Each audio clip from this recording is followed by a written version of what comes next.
Source Hunters! I've been eagerly expecting you. You found another star stone, haven't you? Go on, ask me how I know. Aha! Mere child's play when you know what to look for, and luckily, I do. Do you remember when you first arrived on this plane? When the dormant portal that led us to this hall sprang to life? It's happened again, my friend. Another portal has reignited. The end of time is growing by the stone.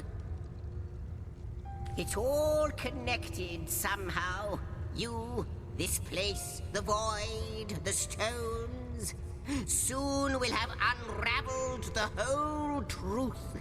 Oh, how I do love a good mystery. You don't imagine that I'd presume to explore it before you? No, that would be most unmannerly. And not to mention, well, No, I'm sure it's nothing. It's just that beyond the portal, I sense a presence that I can't quite account for. It is at once powerful and faint. Perhaps only a shadow, perhaps more. But this is only speculation, of course. Come, let me show you the way. Once you're through, you'll be able to report exactly what we're dealing with.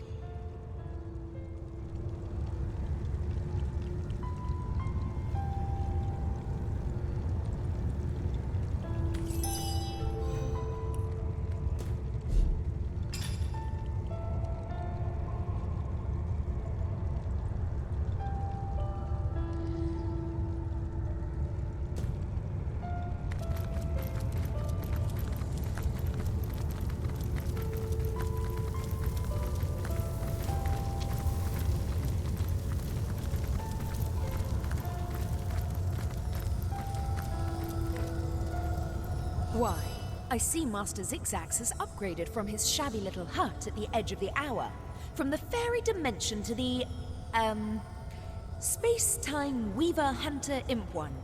What do you call this place again? Ha! Is that so? It seems I have my share to learn about the magical world yet. The end of time. Well, suddenly your association with Master Zigzags makes sense. Well, I must say, it's no small relief to find myself in a safe haven among such allies.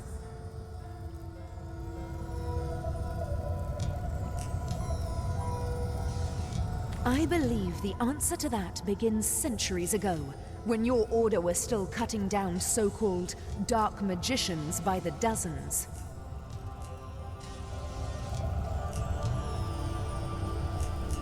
Ours was a family of born sorcerers, you see. It was in our blood to interact with Source, but our parents were determined to curb the power within us. Still, their meekness wouldn't save them from the Source Hunters.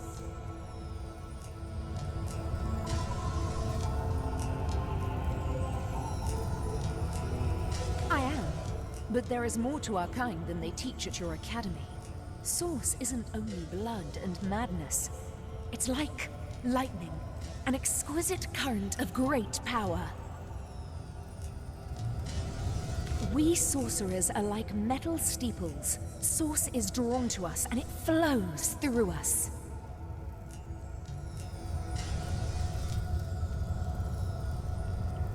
But what so many fail to understand is that Source can be controlled.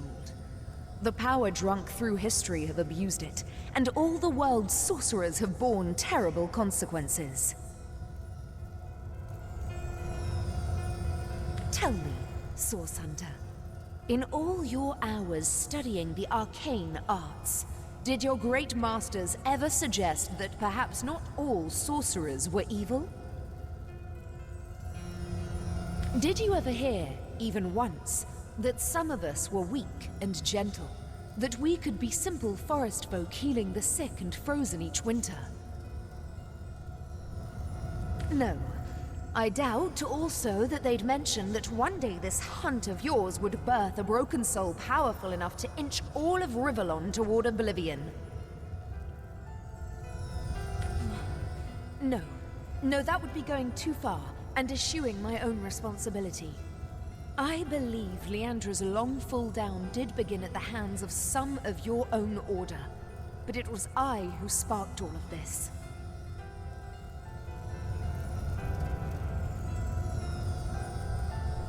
They came on a quiet morning. My mother was wild with fright and commanded me to hide myself and Leandra outside, among the trees. Even at that young age, we knew not to question her. We climbed high into the branches of a nearby tree, and before we could look away, our parents were cut down without ceremony before our door. The source hunters sauntered away, wiping their blades with pride. 2 more sorcerers dead, a job well done. From that moment on, everything was different. As we trembled in that tree, our fear and our desperation were so potent that the magic within us began to weave together. Our souls became forged together, our bond unbreakable.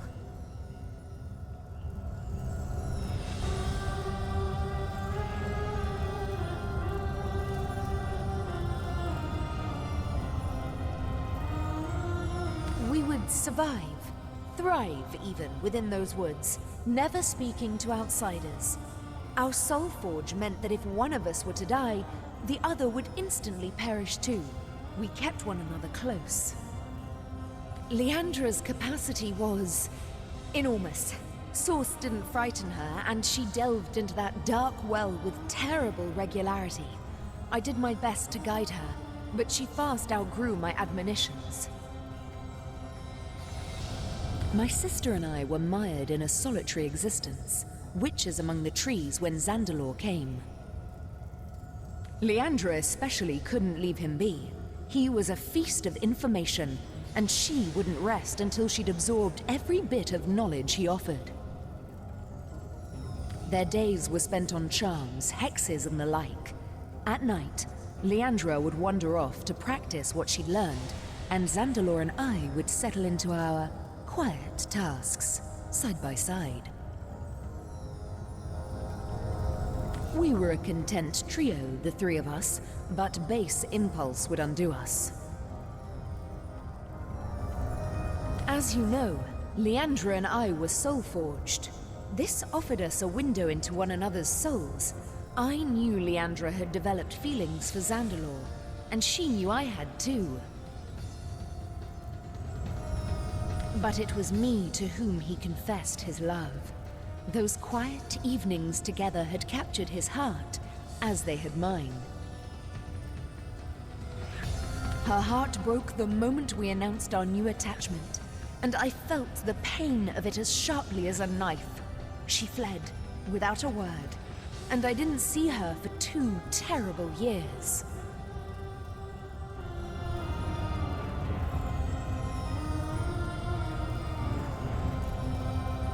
My connection to her, our soul forge, grew weaker. It was as though some third entity, a parasite, were atop our souls, sucking the strength from it day by day.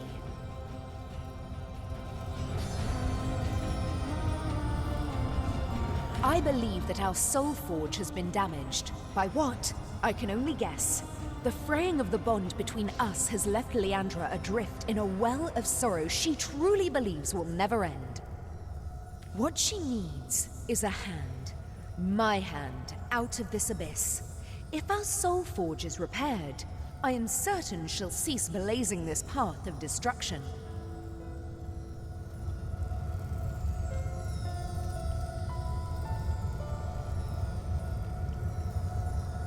We've a single order of business first and foremost. Leandra is gathering an army, and I fear we'll have to get through it if we wish to find her. But first, we must learn more about Leandra's plans. How many of these so-called Immaculates does she have in her palm, and to what end is she directing them?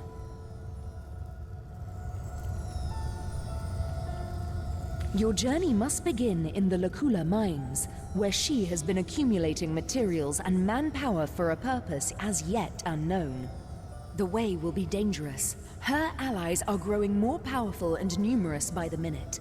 But we must discover exactly what Leandra is planning and why.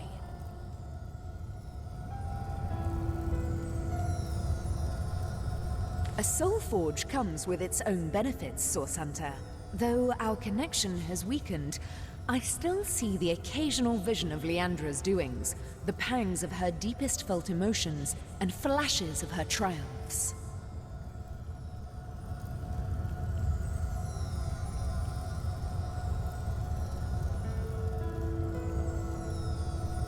One vision. I had thought it was only a nightmare, but now I see it was something much worse.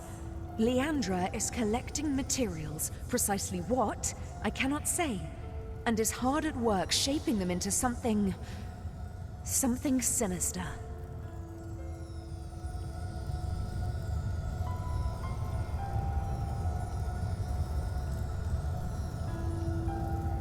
Her frustrations are rivaled only by her mirth. I can see she's growing closer and closer to achieving something dire. You must make your way deep into the mines to see exactly what she's planning.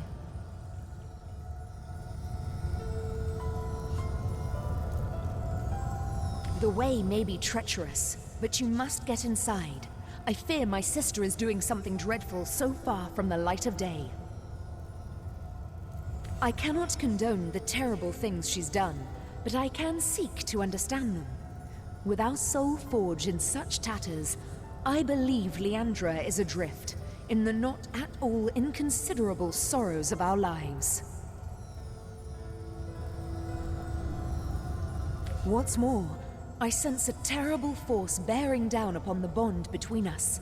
It is hungry, and it consumes ever more of Leandra's mind and soul. I cannot say exactly what this force might be, but I'm certain it's both driving me out and driving Leandra on.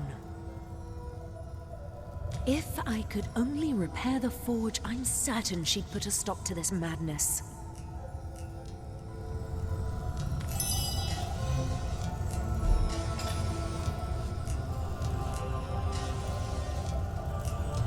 I have seen the void, and it haunts me. Follows my vision like confused spots after staring in the sun. We are haunted by the same vision, my friend. The end of all visions.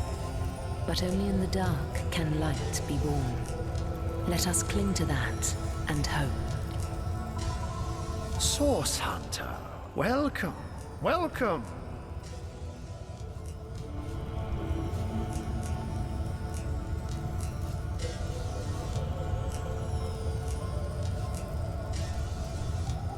What?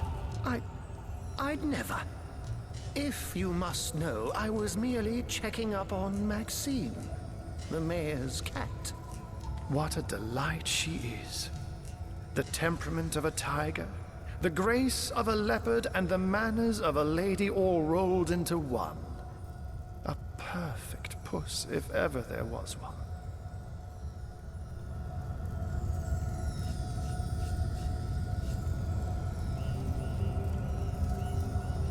Ah, yes, that was a small fib on my part, I'm afraid. Zandalore is known as the Keeper of the Source, after all. And I didn't know how Source Hunters would react to my association with such a colorful character.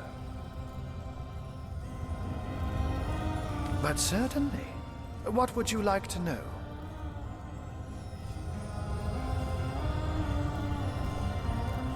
Oh, that'll never happen. Granted, a witch could make the polymorph permanent if she'd enchant me in my cat guise, but I'll just have to be careful around witches, won't I? Oh, I am but a wizard, a guardian of man and beast, and indeed I am both. My body, like any other, is bound to temporal decay. But my spirit is a speck of light that shone forth from the eternal sun that is the cosmic soul.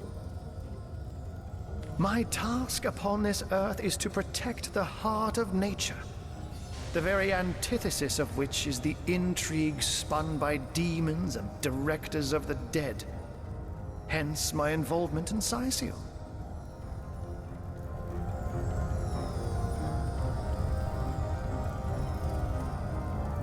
You see, my one desire is to witness a world in which every mother looks around her and purrs with calm contentment.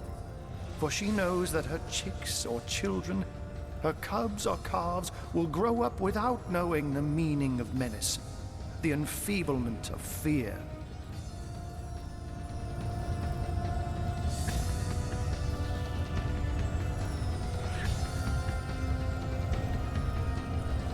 To my great regret, none of them purr as yet.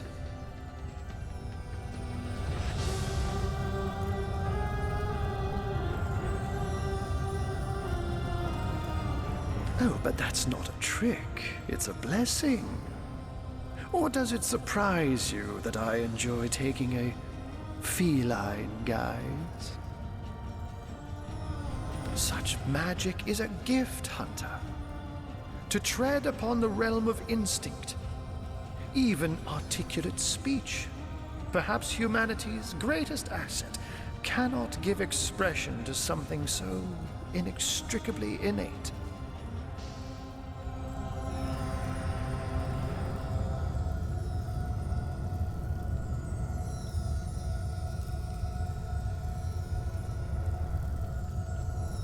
To be out in the night, to stalk on silent paws and hunt with only the moon as your witness. You couldn't possibly imagine the thrill.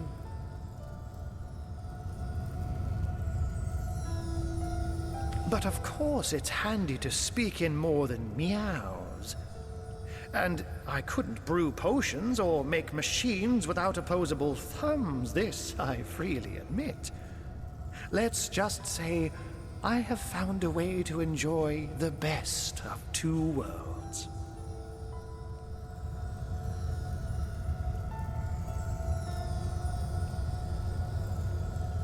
By all means.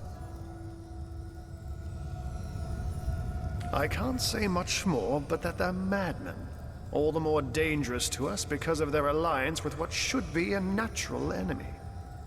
You won't see me teaming up with a terrier in a hurry. So this tapestry represents all of time. One wouldn't think time itself would include so many threads dangling temptingly where any claw could reach it. Look alive, Madam Weaver. Our friend Ahu here is no better than the Void when his instincts overcome him. Clawing at time and void, he wouldn't, would he? How might I serve our mission? Leandra. She desires to be Mother of the Void, but you have the power to undo her born-in-blood litter. Though they be baptized in blood, you can cleanse the Starstones still, and use them to thwart their grim queen.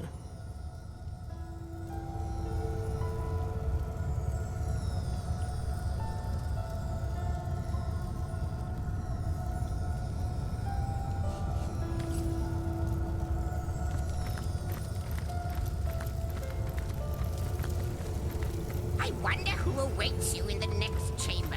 I wonder what they'll say.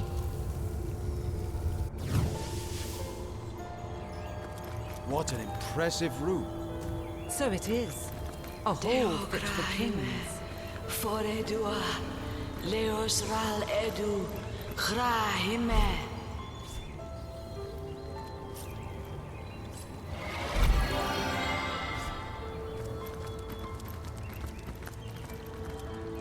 You. It cannot be you. But it can only be you. The Guardians. Those I deceived. Those that deserted me. But oh, how weak you have become. As weak as you used to be strong. Look about you. You used to lead, and now you follow, ignorant of your faults and ignorant of your fate. That it has come to this. Woe to the world that it has come to this. He won't believe me, the fiend. But they have come, as I prayed they would. Could they save me yet?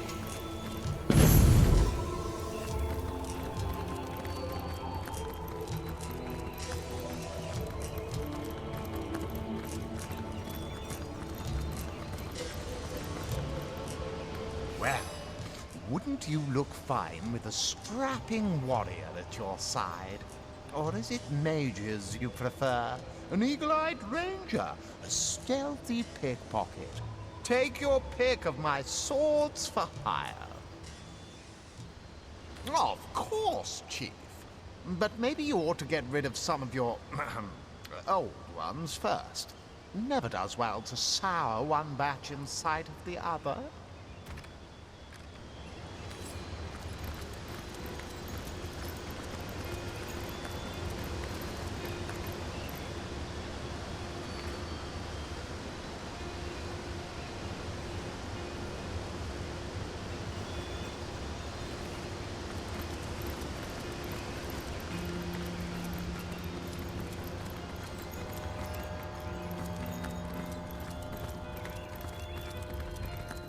I've spotted something interesting.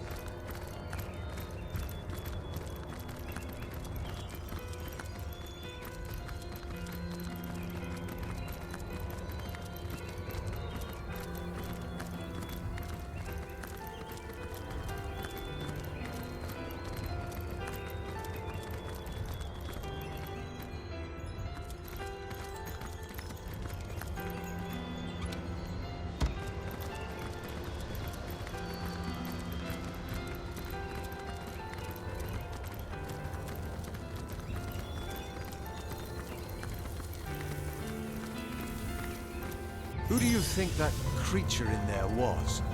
I haven't the foggiest. But the eerie bit is that she seems to know. Did you know anything about his affair at the King Crown? Come now. Do you really think he'd let me in on it in advance if he'd been planning an affair with your sister? How can I tell? Maybe you taught him a thing or two about slinking around in between shadows.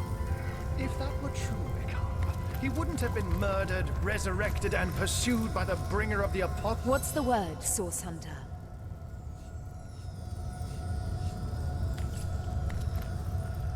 How might I serve our mission? Threads I weave and tales I see, all will I tell. She is one whose history is shrouded in darkness. She is more than a woman, though less than a goddess. She knows you. You have wronged her. She is part of the end, though she longs to be part of endlessness. The threads tell me that once, oh, how many eons lie hidden in so small a word. Once, you strode across that hall in shining armor, a sovereign to all who beheld your might. I can clearly read that armies you have led, demons and dragons you have conquered, that you have... But how can this be now that you stand before me a human, a mortal? How far has your soul fled from the being it used to be? New threads, more threads we need.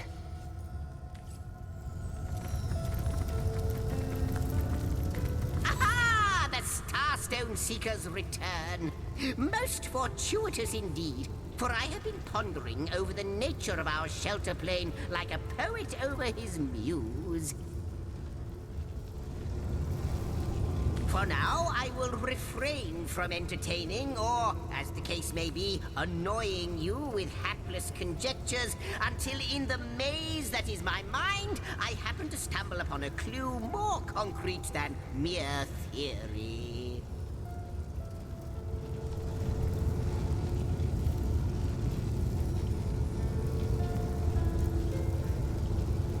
the meantime, and in the interest of saving time, please tell me your thoughts about the lady you talked to in the Hall of Heroes during your previous visit.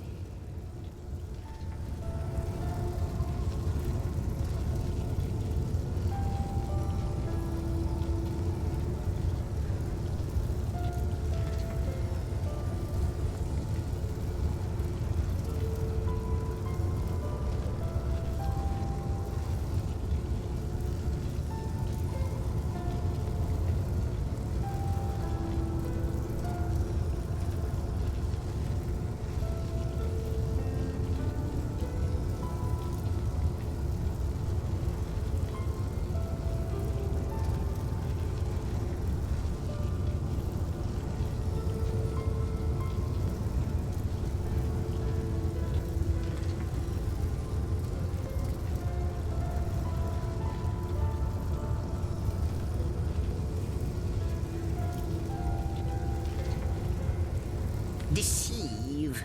Desert. Your words, they ring a distant bell, but they are but pieces of the puzzle. And yet, could she be?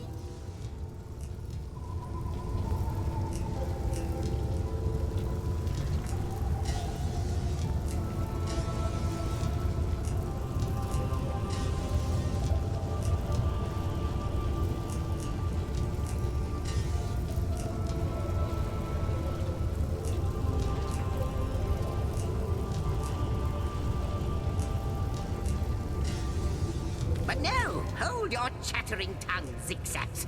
You promised you wouldn't hazard any guesses, and you'll stick to your word. You have my thanks, friends, for indulging me. A new portal has opened, and no doubt you are as curious as I am to find out what lies beyond.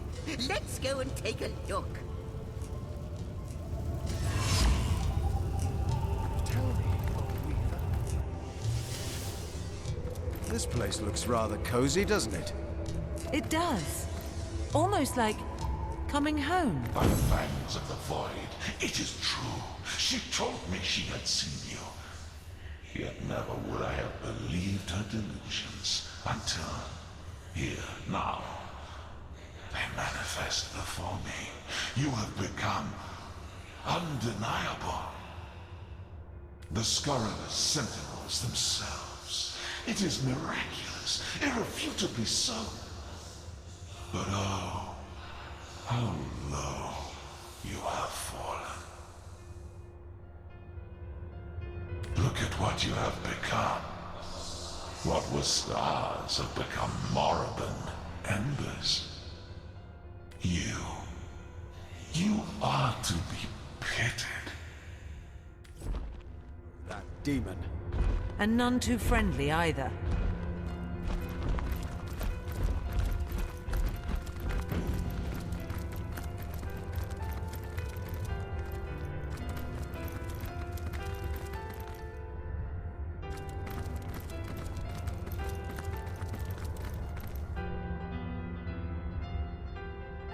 What am I doing? This isn't my chest, and I know it.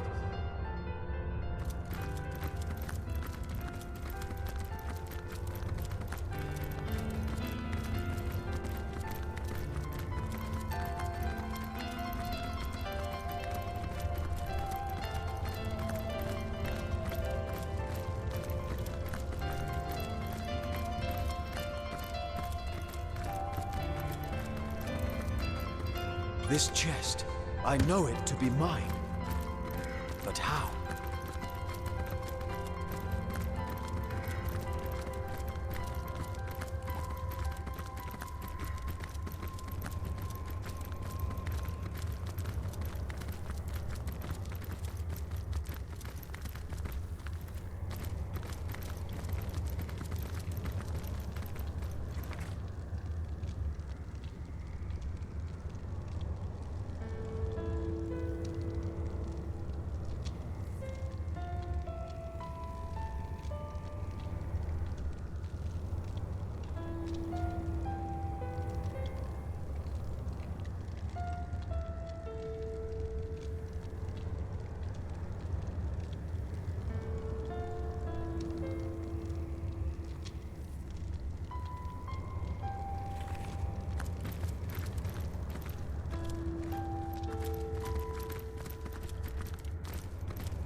This tapestry represents all of time. One wouldn't think time itself would include so many threads dangling. How might I serve our mission? Threads I weave and tales I see, all will I tell. He is the instigator. He is the beginning of all ends, the birth father of death and void. Be wary of him. I know not what is fear, and yet, before him, I tremble.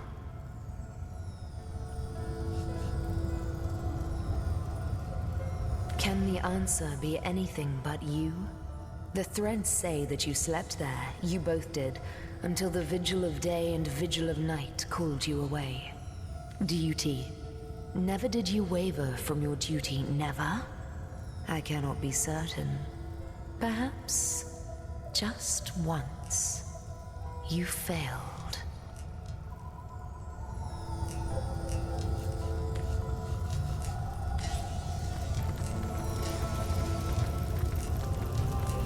There you both are. How jolly. There's something quite astounding you must see. It's the Weaver.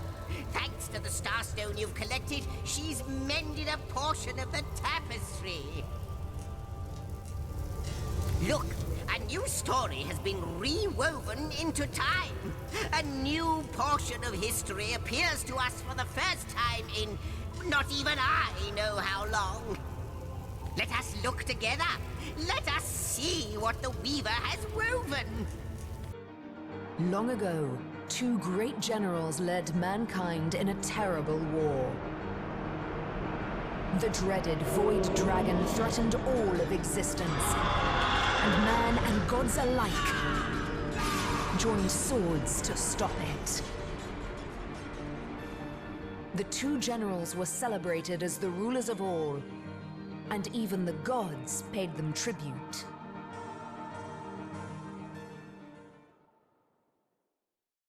I greet you, honorable master of the house. I am the shepherd of elements, and I control how they may flock towards your most imperial presence. So, if it pleases you, command me, and the elemental aspect of your choice shall once more settle among these holy halls. And that is your final choice? Yes, indeed. That is our final choice. Thy will be done. I wonder who awaits you in the next chamber. I wonder what they'll say.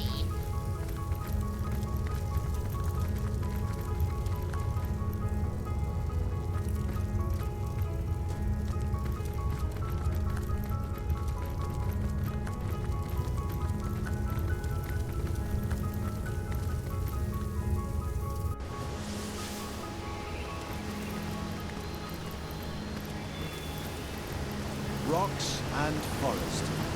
This is a plane worthy of an Earth elemental, all right. A kernel of serenity amid endless chaos.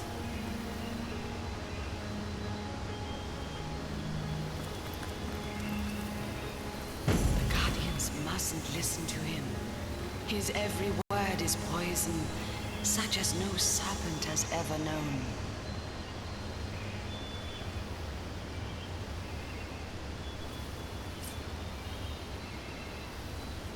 Oh, but he sides with that which has no name. I know he does. He is betrayal incarnate. He tricked them once, and will try to do so again. I fear their will is weak. Too weak still.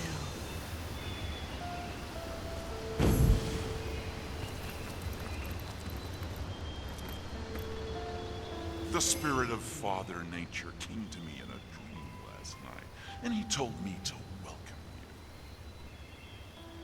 Can't you tell? I'm the universe. You're the universe. We're all the universe. It's a beautiful thing, to be sure.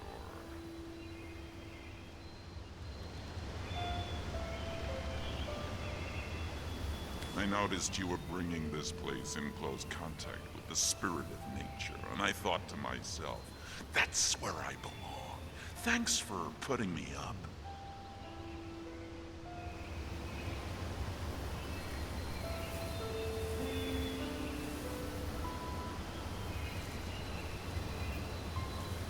With utmost pleasure, my friend.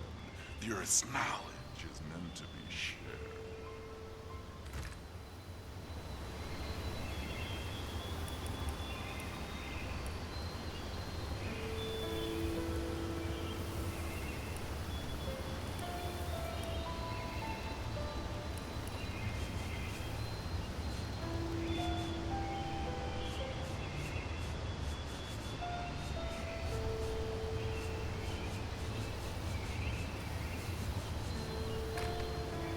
May the Earth's vibrations rock you gently.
Again, and well met you are.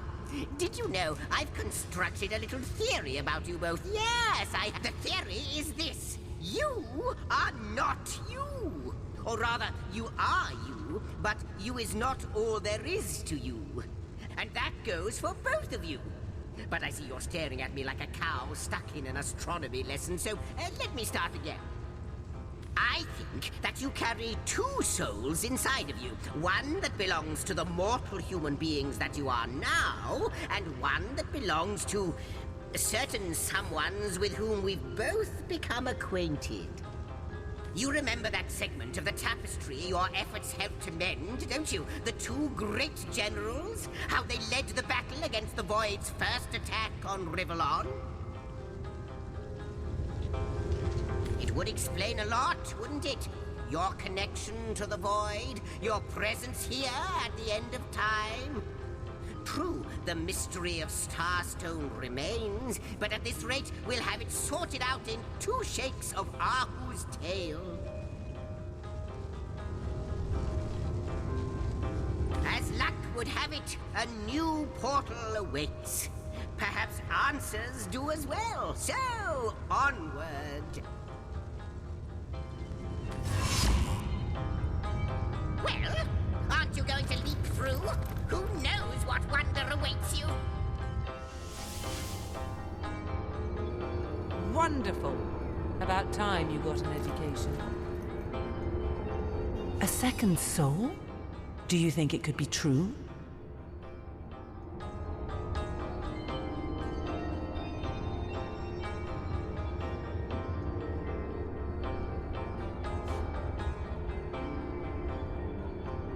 Ha! Yes. Just look at the events we've set in motion. Our souls are meant to soar, and they'll soar yet. Guardians, dear guardians, when I see your faces, it is like the barriers of time tumble in upon themselves. But oh, how my heart aches when I think of the duty you adopted. It was more than even the gods had the right to ask of you. You did not want it, but you took it upon yourselves nonetheless, though many wailed and many wept. In a ruptured world, wherein all resolve had crumbled, you renounced life and liberty to stand guard and protect every last morsel of creation. When I despair, I think of your sacrifice. In my darkest hours, I cherish the resolve that was you. It's a good thing to be cherished. Even though apparently we had to give up life and liberty for that to happen.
Hail, holy light, offspring of heaven, firstborn! About me, the Guardian's first disobedience, and the fruit of that forbidden box, whose depths brought death into this world, and all our woe with loss of source I remember. I come no spy with purpose to explore or to disturb the secrets of your realm, but secrets of my own I bring. The secrets of another world, perhaps not lawful to reveal. Which way I fly is here, Myself I'm here, but in the lowest deep. A lower deep still threatening to devour this homestead opens wide. Whence thou returnest, and whither wentest, I know. Direction hardly signifies. To ask or search, I blame thee not. For Rivellon is as the book of the gods before thee set, wherein to read his wondrous works and learn his seasons, hours or days or months or years.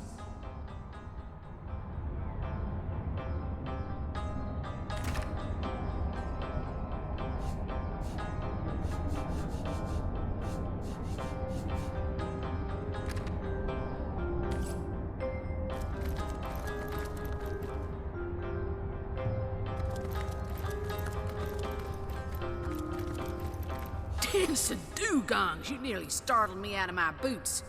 Well, you've got my attention, comrade.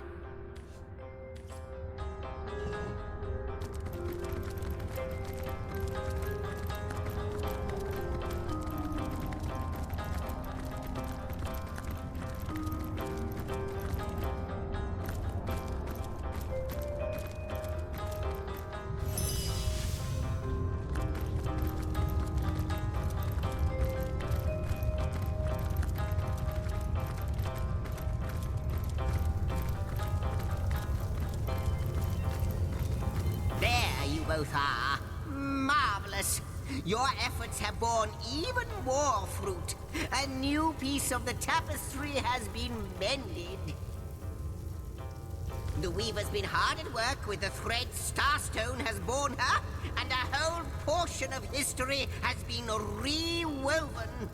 Rejoice, my friends, rejoice! For now we witness a tale from the eons torn from time, but now, thanks to you, restored. After the war was won, the Void Dragon remained a great threat to all existence. And so, upon the anvil of creation, the God Box was crafted.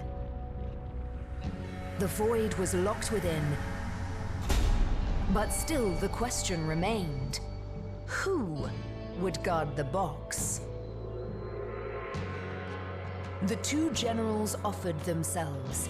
They would give up life and glory to stand sentinel. Transformed into immortal beings, they would be the Void's eternal guardians. They placed the box and the guardians in the first garden, home of Astarte and of the world's most beautiful power, Source. For time immemorial, the guardians stood by the God Box, no longer human in body or in mind, but duty personified. I salute you, my master. Other elementals lie in wait until with a word you command them to action. Which one of them, pray, has your preference? And that is your final choice? Yes, indeed. That is our final choice. Thy will be done.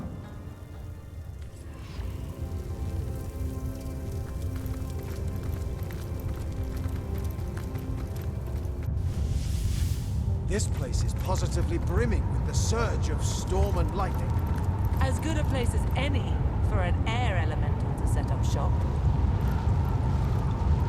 So that is who we were.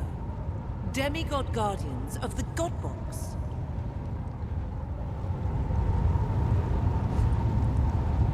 As do I. We were beings of supreme importance once. Who's to say we cannot be again?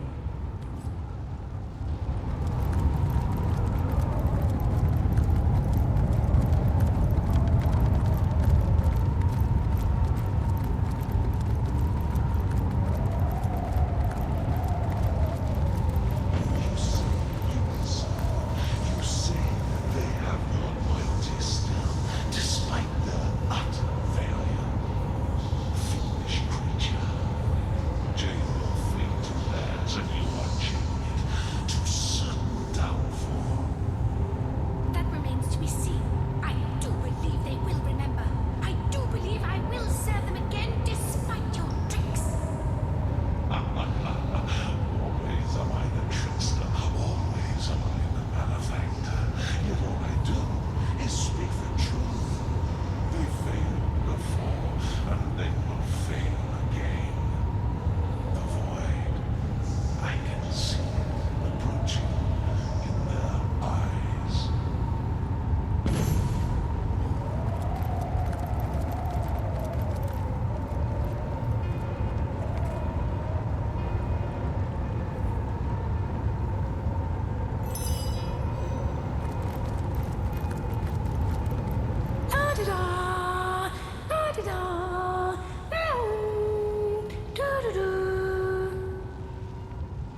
that head was up in the clouds.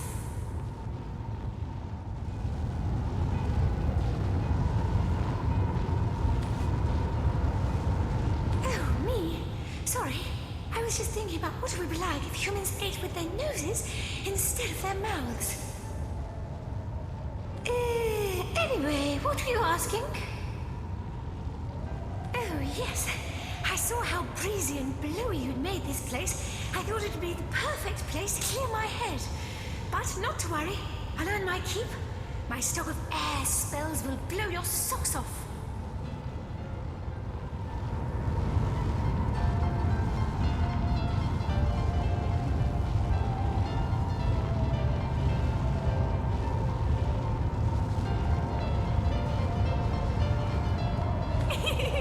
Yes, snort that spaghetti.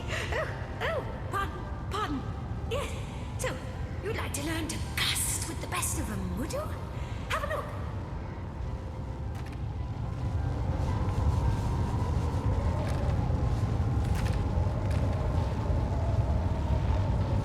Toodaloo!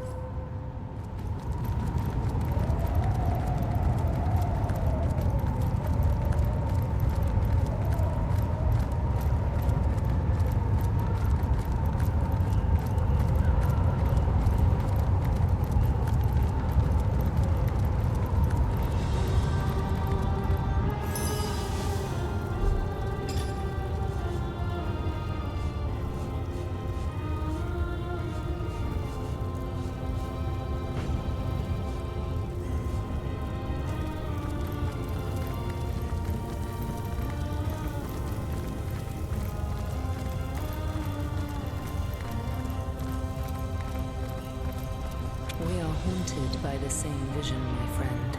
The end of all visions. But only in the dark can light be born. Let us cling to that and hope.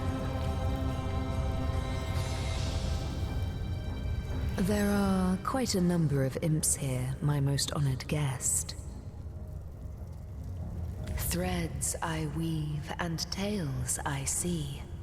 All will I tell. So you have. It was to be expected. Once you were sovereigns after all, and all the earth lay at your feet. Tremble, you would shout, and this creature would bring his fists down upon the ground, shaking it so vigorously that the walls of the enemy would crumble. She is a creature of both tenderness and destruction. She is the summer breeze and the thunderstorm both. Once, at your command, she would drive away the rain clouds and usher in the spring. At other times, she would gather them above your enemy and send shattering strokes of lightning down along their shattering spines. Her story is the story of 1,000 tales. She has traveled the celestial sphere that is Rivellon more extensively than even the historian has. Once upon a time, her favorite words, she was of incalculable importance during the wars against the Void Guards that threatened the creation of the gods. Wherever they hid, she found them. What plans they thought most secretive, she knew them. Teller of Secrets is her title, for in her world there are none.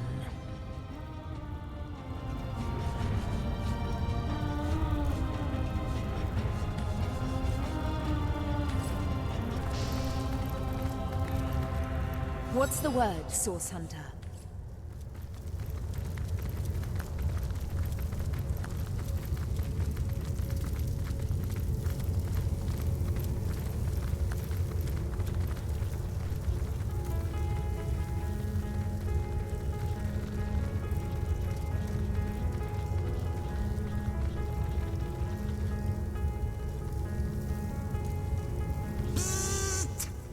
Strange. I'm zapping you just as hard as my finely tuned mental prowess allows, yet I can't seem to singe a single hair on your head. No, not violence, zapping, explosions, bloody mist and other beautiful bits flying into high heaven. Ah, bliss! Oh, I could tell a joke or two. Free on a good day. I wonder how much of a spark it takes to zap a human.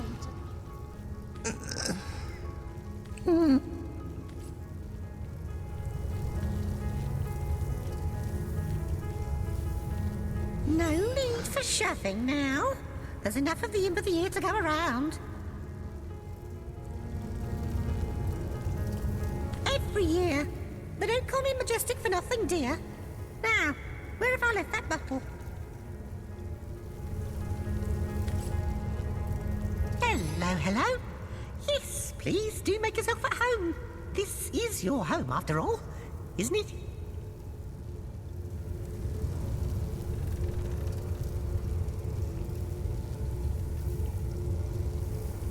Say, have you seen my magic box? It's got all kinds of wonders stashed inside. Recently what?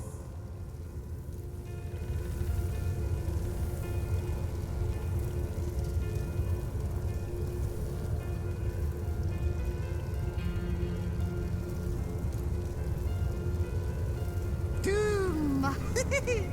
Has a nice ring to it, doesn't it? I'm the imp of the year. Oh, events. Well, we imps are quite happy here indeed. We've been chased all over Riverlon, but I don't think the watch will find us here. You know what, Grace? Jokes. Oh, I could tell a joke or two. Free on a good day.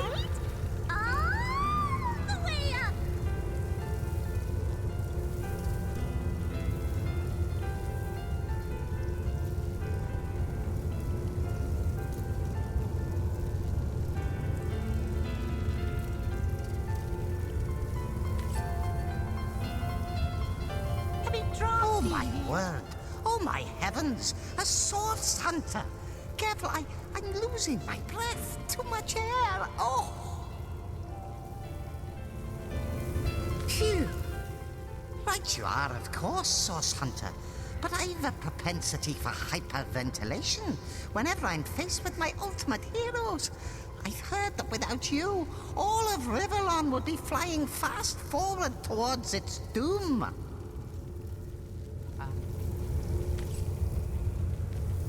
I'd say hello, but I'd much rather say heaven, oh! Get it?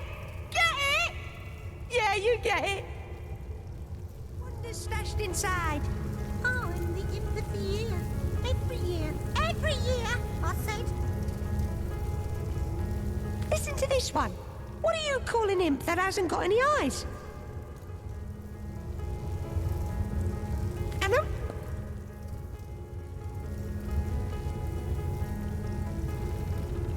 And here's one for you. What do you call a selfless imp? An imp. Hey, that leaf doesn't belong to you, eh? Greetings, Source Hunter. I've a great many questions for you, if you've the time to answer them. Oh, I could tell a joke or two. Free on a good day. All the way up. Well, to start, I do quite wonder how this place came to be. A shelter plane at the end of time? Incredible!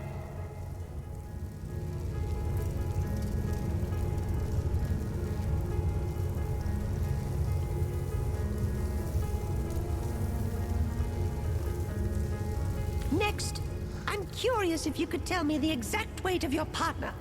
I'm guessing somewhere in the area of 24,670 raccoons, but I can't be totally certain. Doom! Has a nice If you had time, I'd also like to inquire after your dear mother. How is her health these days? And that rash on her right cheek? Healed, I presume?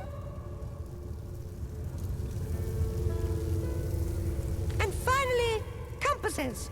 How in the God's 7 names do they work? much of a spark it takes to zap a human Think I to could fly vapor. straight to the void? And so the mysteries remain. The way up! Found any interesting treasure, Source Hunter? Anything you'd like to share? A bit drafty in here, isn't it? Oh, I had the most beautiful dream, Source Hunter. A great fist came down from on high, unfolded before me, and in its palm lay a beautiful golden box. Carefully, I lifted its lid, and inside were treasures of every make and kind. Maps, pawns, paintings. I cradled each treasure carefully, enthralled, and oh, how I wept when I woke.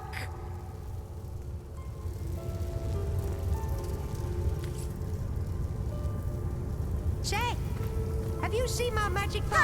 Hi! Hello, hello, hello, hello, Source Hunter!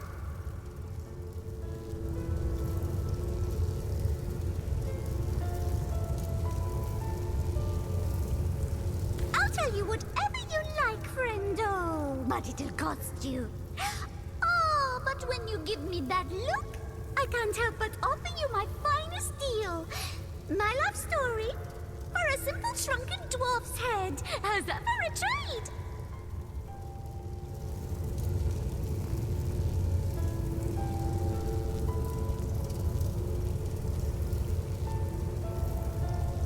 Say, did you know I can fly straight up from here to eternity? It's true. What?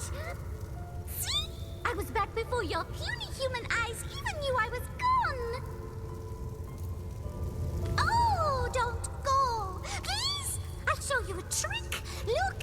1, 2, 3, and... Now your name is Freddy. Amazing, isn't it?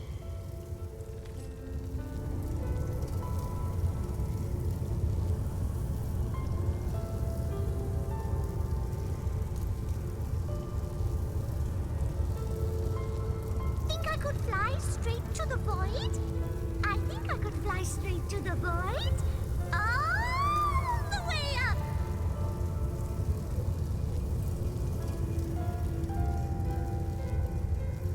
A bit drafty in here, isn't it? Are we near a vent?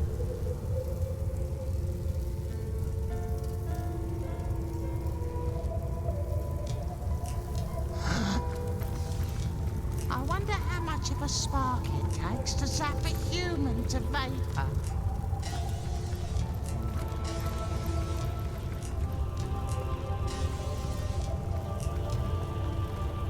Aye, aye, Captain.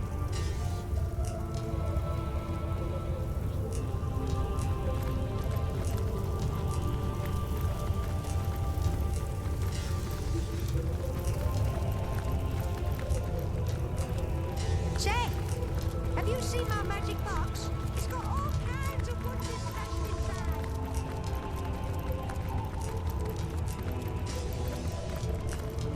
Ah, dear Starstone Commanders, I do apologize for the state your homestead is currently in.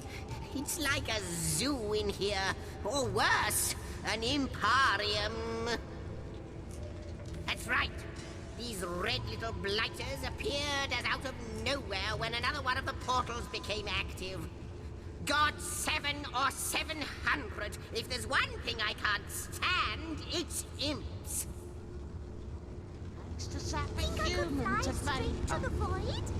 I think I could fly straight to the... Stumbled, yes! The exact word. A stab in the dark that I wish had simply gotten rid of them all. This is the end of time, for heaven's sake. Not an impish daycare center. Band of... Why, I'm not one of them. Not one of those exiles that were slaves to demons and their own inadequacies. Ah, but talk to them if you must hear their history.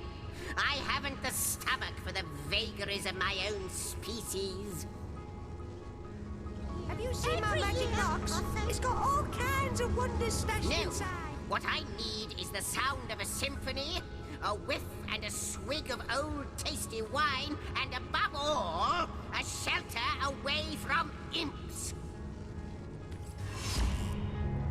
A bit drafty in here, Well, isn't it? aren't you Are we going near to a leap through? event? Who knows what wonder awaits you? What a wonderful place this is. A lovely locale to rest my weary belly. Far better than the hellish plains we imps are used to. Yes, I think we'll stick around. Oh, with your approval, of course. What's that? We have it. Marvellous! Aren't you going to leap through? I Who wonder how knows much what of a wonder spark awaits it you? takes to zap a human to vapor. No, that hoity-toity historian thinks he's so much better than us demon thralls just because he was never actually enthralled by demons. And yet he's no more than a lackey to the gods, isn't he? What's the difference? Right you are. Grab a drink, sit you down, and lend me all the ears you have. We imps, you see, are a mixed breed of demons and some other long-forgotten race, which means we aren't as evil as the devils that begot us. But I'll be damned twice over if we aren't as clever. We hail from the realm of Nemesis, where demons have ruled supreme since, well, forever, really. Their knowledge of secrets and arcane scholarship is unparalleled. As unparalleled, in fact, as our inquisitiveness.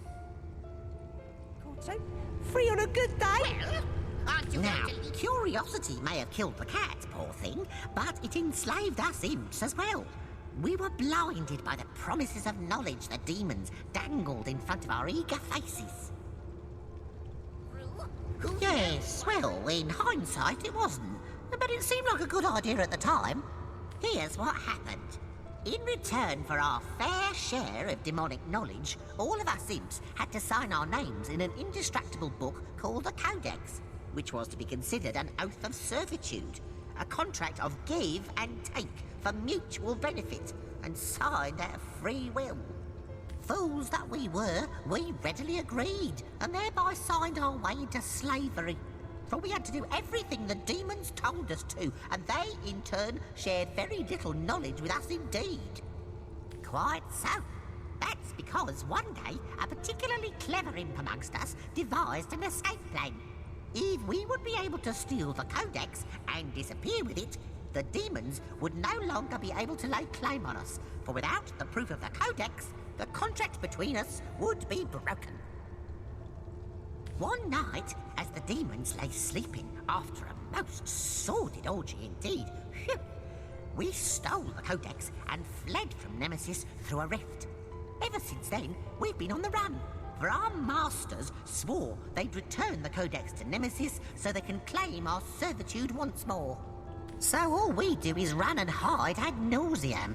Eternal fugitives are we. Free on a good day? Right you are. Grab a drink, sit you down, and lend me all the ears you have. We imps, you see, are a mixed breed of demons and some other long-forgotten race, which means we aren't as evil as the devils that begot us. But I'll be damned twice over if we aren't as clever. We hail from the realm of Nemesis, where demons have ruled supreme since, well, forever, really. Their knowledge of secrets and arcane scholarship is unparalleled. As unparalleled, in fact, as our inquisitiveness. It's got all kinds of wonders stashed inside. Who knows what wonder awaits you? Now, curiosity may have killed the cat, poor thing, but it enslaved us imps as well.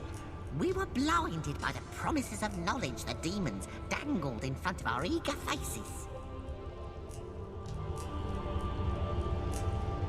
Well, aren't you going to leap through? Who knows what wonder awaits you?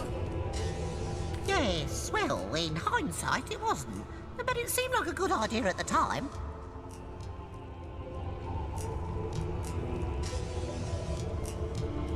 Here's what happened. In return for our fair share of demonic knowledge, all of us imps had to sign our names in an indestructible book called the Codex, which was to be considered an oath of servitude, a contract of give and take for mutual benefit, and signed out of free will. Well, aren't you going to... Fools that we were, we readily agreed, and thereby signed our way into slavery. For we had to do everything the demons told us to, and they, in turn, shared very little knowledge with us indeed. Every year. Quite so. That's because one day, a particularly clever imp amongst us devised an escape plan.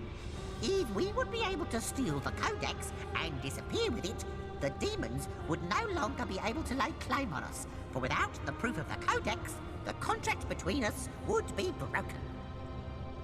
One night, as the demons lay sleeping after a most sordid orgy indeed, we stole the Codex and fled from Nemesis through a rift. Ever since then, we've been on the run, for our masters swore they'd return the Codex to Nemesis so they can claim our servitude once more. So all we do is run and hide ad nauseam. Eternal fugitives are we.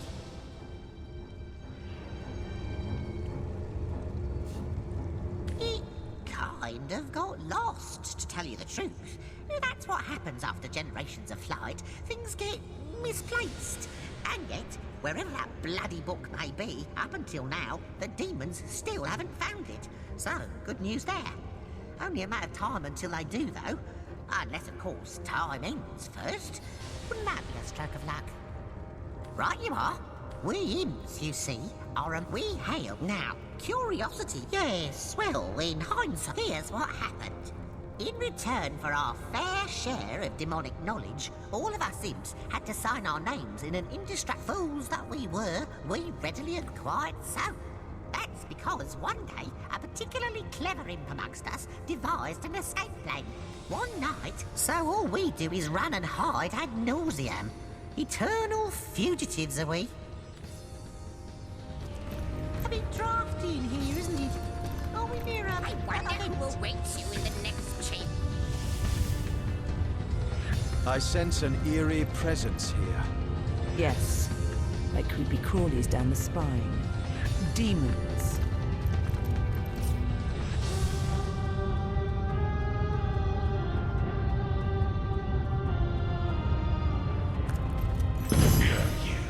You do not disappoint.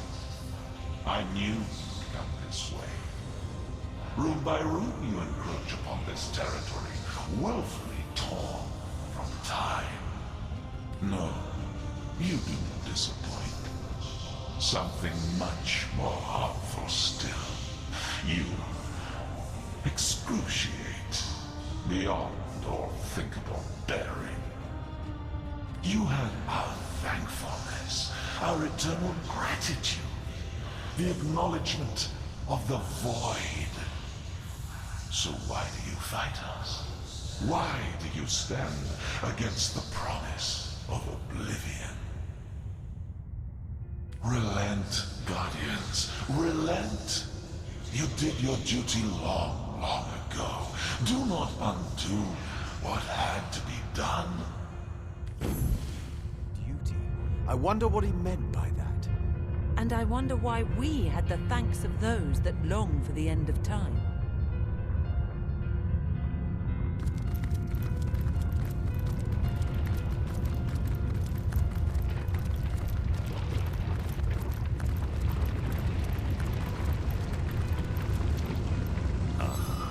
I didn't expect to find the likes of you here.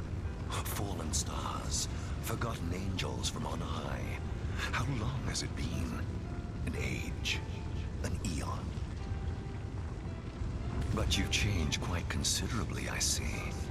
Yes, the divine is but a glimmer in the farthest reaches of your gaze. Well, perhaps I can help you. One of your kind ought to be a bit stronger of arm, a bit quicker of wit after all. And we are all counting on you, sir.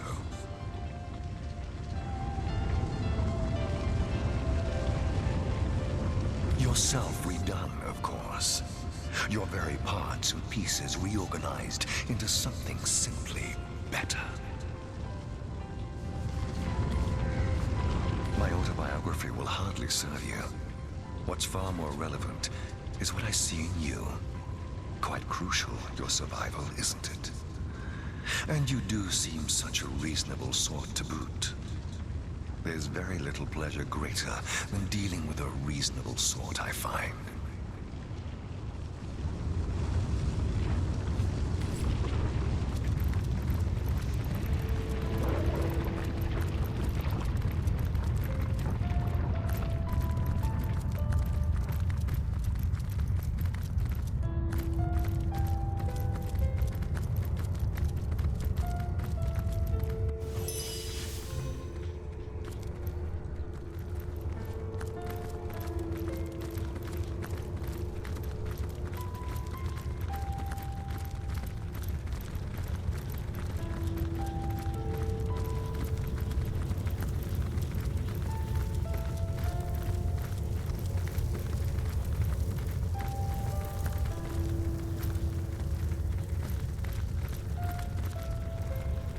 Welcome you back to your homestead, but it seems the Imparium on the Imp plane at the end of Imp is far more appropriate.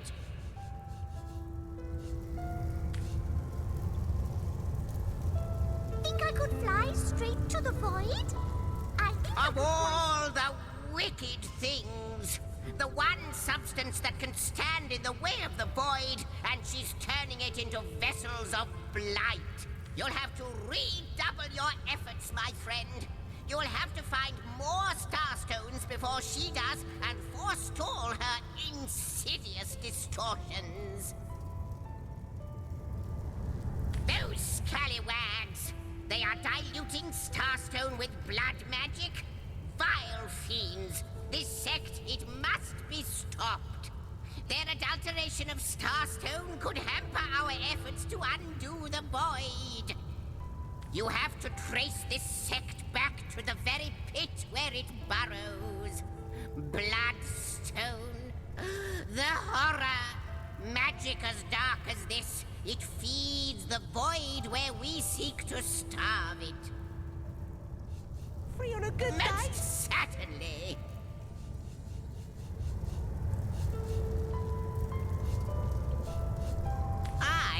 One can't quite get around demons these days. Luckily, old Moloch is as gentle as, well, not a lamb exactly, more as a starved lion. But that is still exceptionally meek as demons go. His powers are formidable, but don't let him deceive you. For all that he grants, he grabs something in return. Quid pro quo is his motto. Always remember that. Like you, she is a mystery. But she seems to know you, doesn't she? Perhaps you'll meet her again and we'll learn more about her and about you. No more than that she is privy to secrets even I have a hard time getting to the root of. The Weaver told me she knows about starstones, where they are hiding in the dark. She'll ask you for a price for such information, this sharer of secrets. But then again, that information is quite priceless, is it not? Quite. The Hall of Winds, to be more precise, where an air elemental resides. The most poetic of nature's forces, the most gentle, but when unleashed, boy, you had better hold on to your hats. Tempest and lightning, storm and shadow. She can teach you many valuable things indeed. Yes, the Hall of Stone. Strong as the heart of mountains, durable as diamonds in the roar. The element that is earth isn't the subtlest of the bunch, but it packs a punch like no other. In time, so will you. So you have the inner chamber.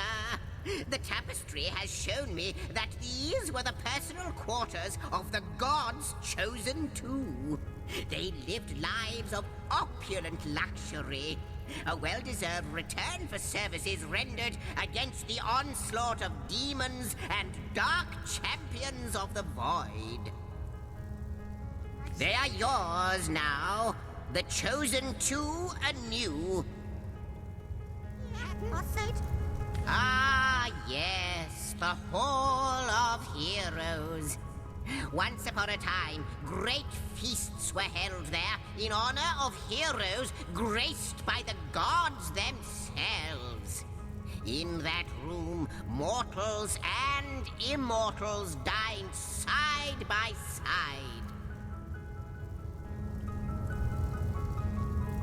I can't think of a better place to gather new heroes, should you come across such rarities, so that when needed, they can serve you in your quest against the void. What's the word, Source Hunter? To be man and cat both. Such an interesting life you lead. There are quite a number of imps here, my most honored guest. Threads I weave and tales I see. All will I tell. Inside. Moloch. I know of him. He has a kind soul. In as far as kindness has least to dwell within the confines of a demon's body. He is kind in that he is honest. For that which you give, you will receive something in return with no strings attached. No unpleasant threads for me to weave. Not always was he so, no. He was true to his vicious nature. But during the Great War on Chaos, he, supposedly immortal, found himself on his back, with your sword halfway down his throat. Oh, I could tell a joke or two. Free on a good day.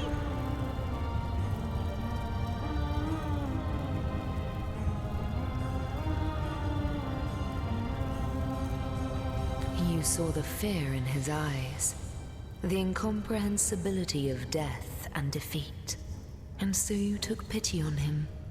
He hasn't forgotten your kindness and became somewhat kind in return. A demon redeemed.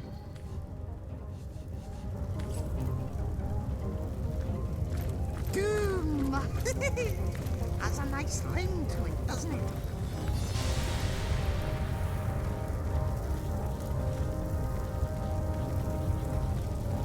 Say, have you seen my magic box? It's got all kinds of wonders stashed inside. Past and present. Does that mean you know the future as well? Alas, no. I can predict with a degree of certainty, but I cannot speak of what is to come unequivocally. Time and I are one. You know what are great? Jokes. Oh, I could tell a joke or two. Free on a good day.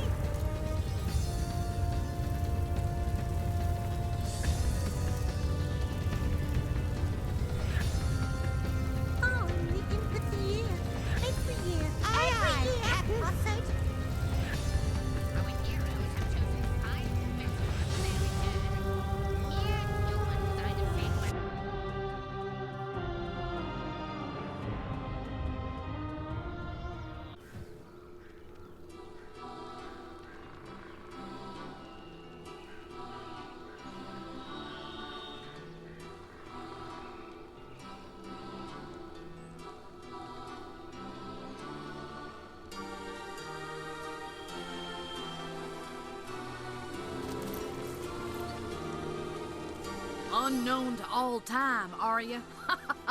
Leave it to an imp to try to fill our minds with all manner of magical gobbledygook. I'll tell you who you are. Source Hunters, members of the most esteemed order in Rivellon. Here to find out and grind out every last speck of dark magic in the realm. There, the enigma is solved.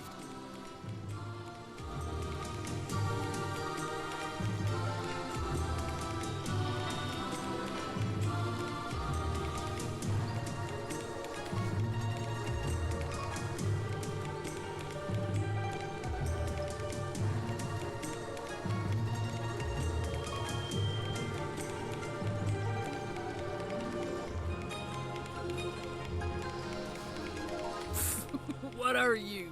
You think I'm... No, comrade. You can keep the honor of being the object of the Space Im's special interest all to yourself.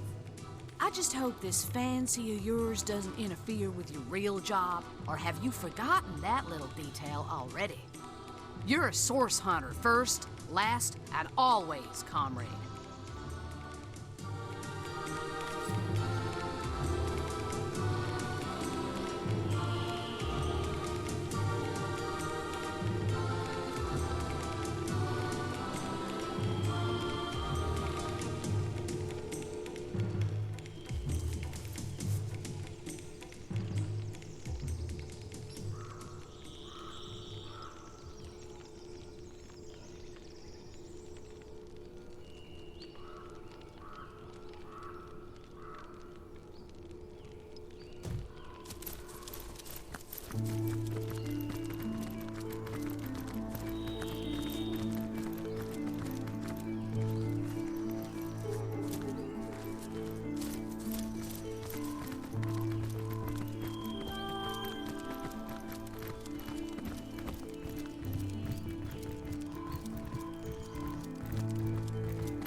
Why are you all moving so fast? I need hastening!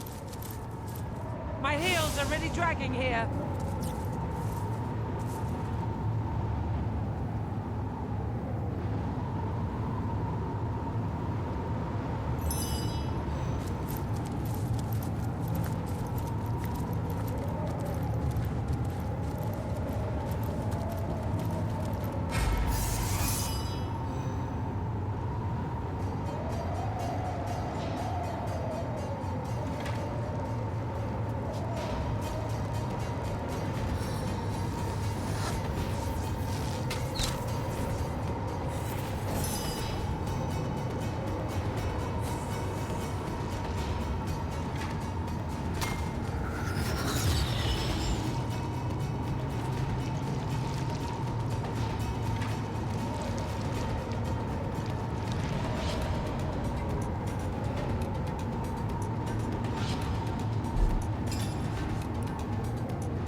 I needed that.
Little help here?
need a remedy!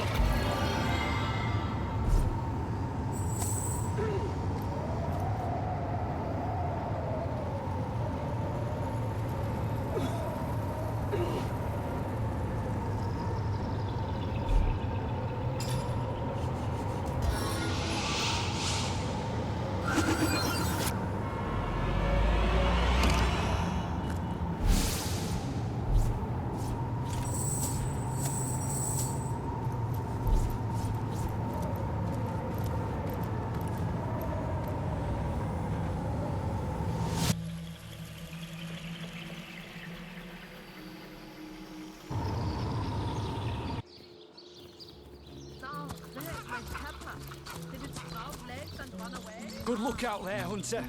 Evil lurks beyond Seal's ramparts.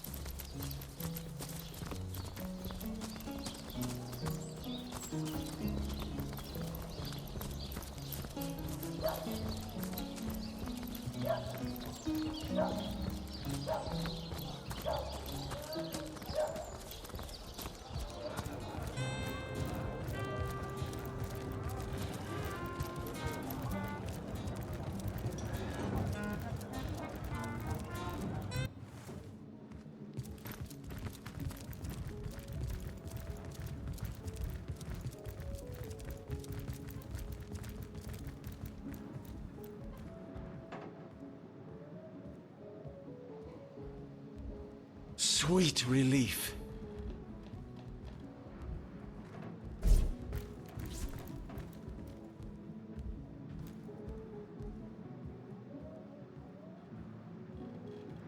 Into the fray once more.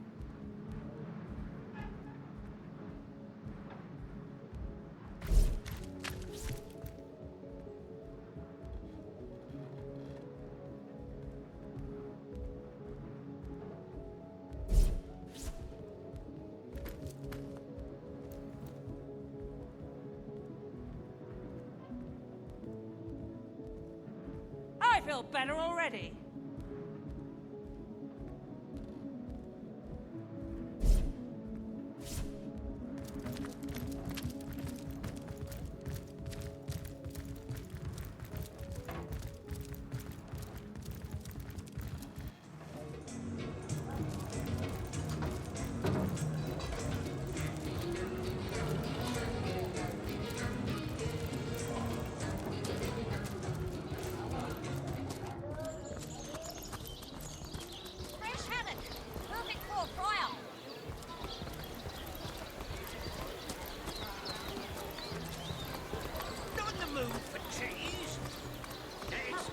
Gracious patron, I see your tarred eyes looking a bit teary. I've just the potion for that. Or would you prefer a toasty fire spell to dry those vapors? See if you can choose the finest greens! Let's see. Carrot, sheep's cheese, tomatoes.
Going nowhere slowly.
I need hastening!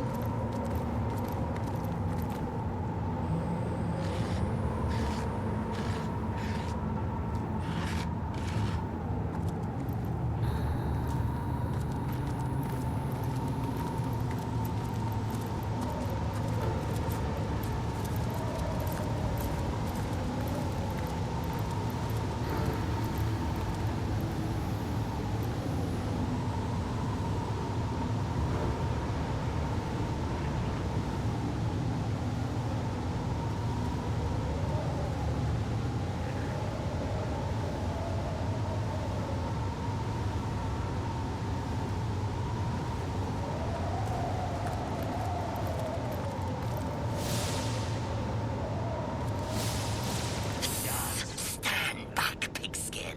You are not welcome on our hallowed grounds.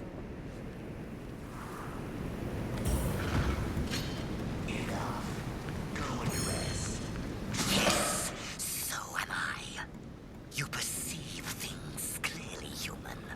The Great Spirit Totem will want to speak with you. He'll decide your final fate. Until you do, you are forbidden to leave our tribe's seat. In reverence of this totem, now stand. And forward. In reverence of this totem, now stand. And forward. In reverence of this totem, now stand. I could do with a cold drink. Oh, yes, and you done that, pigskin. But I'm so very glad you did.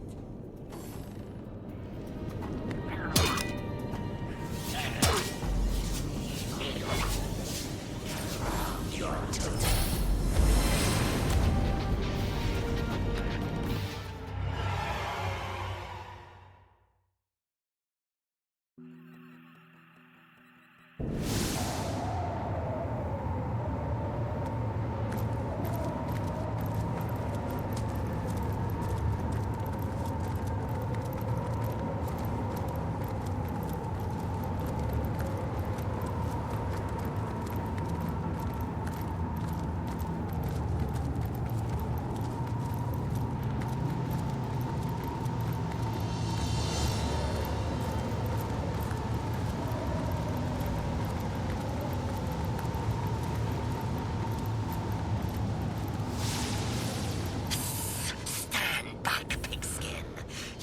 welcome on our... Yes, so am I. You perceive things clearly, human. The Great Spirit Totem will want to speak with you. He'll decide your final fate. Until you do, you are forbidden to leave our tribe's seat. Rest. Feeling hot under the collar.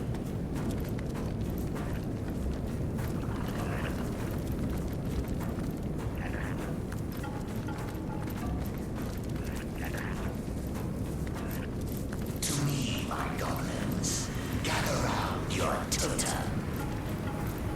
Gods, what have we here? One of two. The two of one. The torn of time. Oh, I know all about you. Clueless outcast, more than you know yourself. Among these faithful minions of mine, you may stay unharmed. You may leave unmolested, but only if you indulge me. I wonder, don't you know? Reflect on that which was, is, and shall be. And I wonder how you would respond to a few hypotheticals, if hypotheticals indeed they are. Then let us begin. Say you meet two soldiers on a strip of beach. They impede your way, the discourteous drunks. Do you accept their orders to accompany them? Or do you stay true to your course and damn their lives?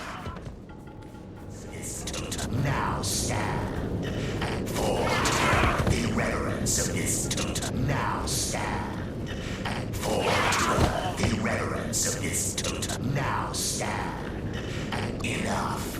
Go and rest. Drink spirit wine.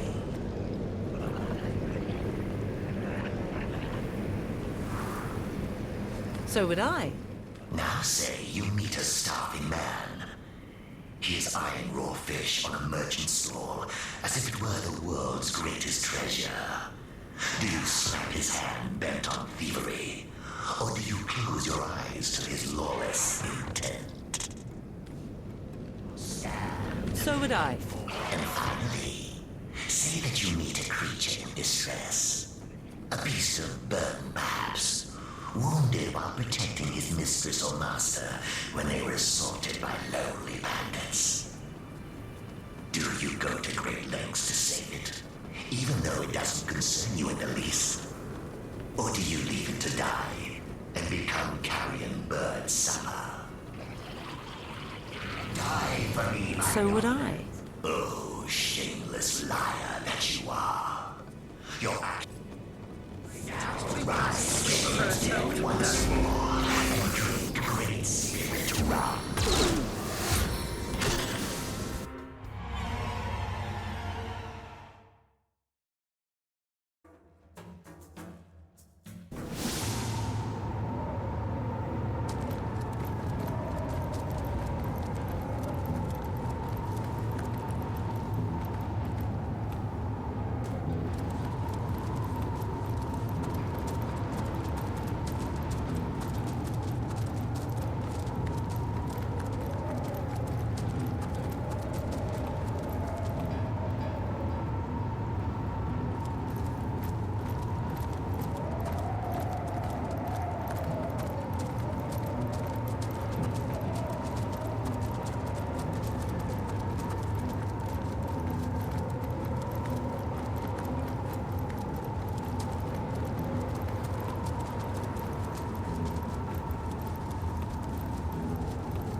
Up. To me, my goblins, gather round your totem. Dance for me, goblins. Revere me with a jolly jig.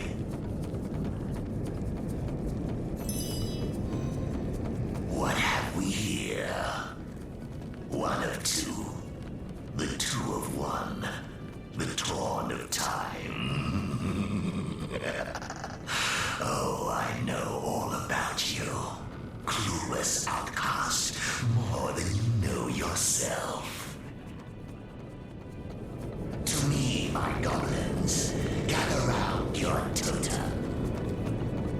Dance for me, goblins. Among these faithful minions of mine, you may stay unharmed. You may leave unmolested, but only if you indulge me. I wonder, don't you know? Reflect on that which was, is, and shall be. and I wonder how you would respond to a few hypotheticals, if hypotheticals indeed they are. Then let us begin. Say you meet two soldiers on a strip of beach. They impede your way, the discourteous drunks. Do you accept their orders to accompany them? Or do you stay true to your course and damn their lives? So would I. Now say you meet. So would I. And finally, my goblins. So would I. You have answered me truthfully. You who have been ripped from the ages. Your words do not belie your actions.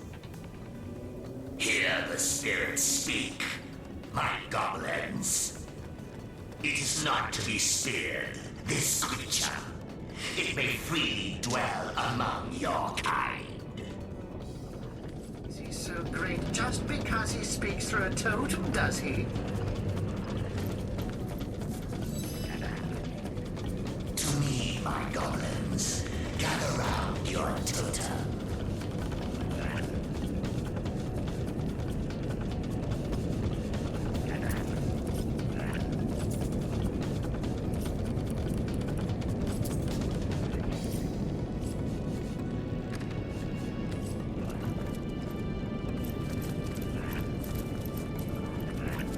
Dance for me, goblins. Revere me with a You have been granted access, pigs.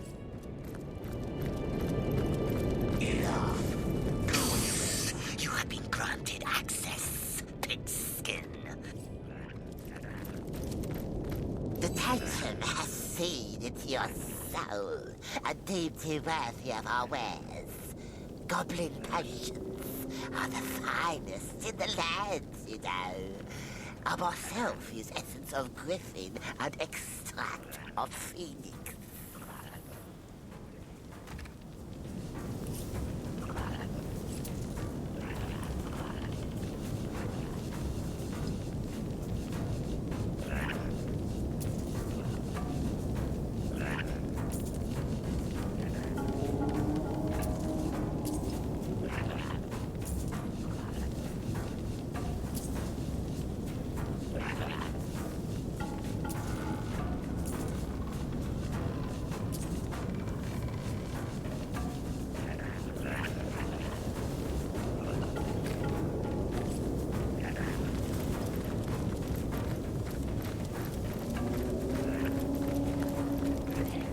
Baking like a cake. Die for me, my goblins. Die. Toasty. Now rise from the dead once more and drink potent heat rum.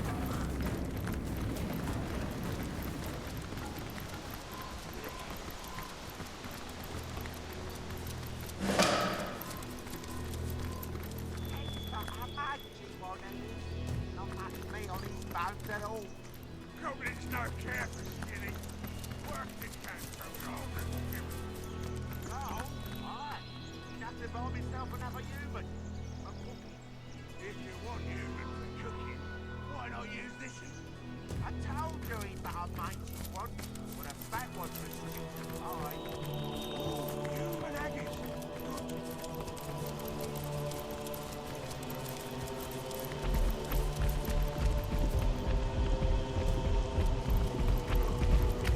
Look at all the red ooze coming from those deadies. Is that strawberry jam?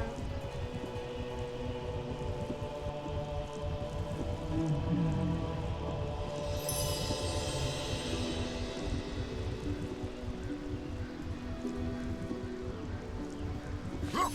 One of the alien aspect approaches. Go on, my boy. State the ancient demand.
correct, my son, but not quite. Troll. You come very close in your approximation of the venerable bit, my boy. But a tiny flaw distorts it still.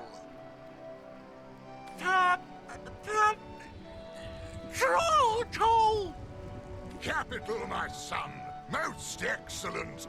I'm very proud of you indeed.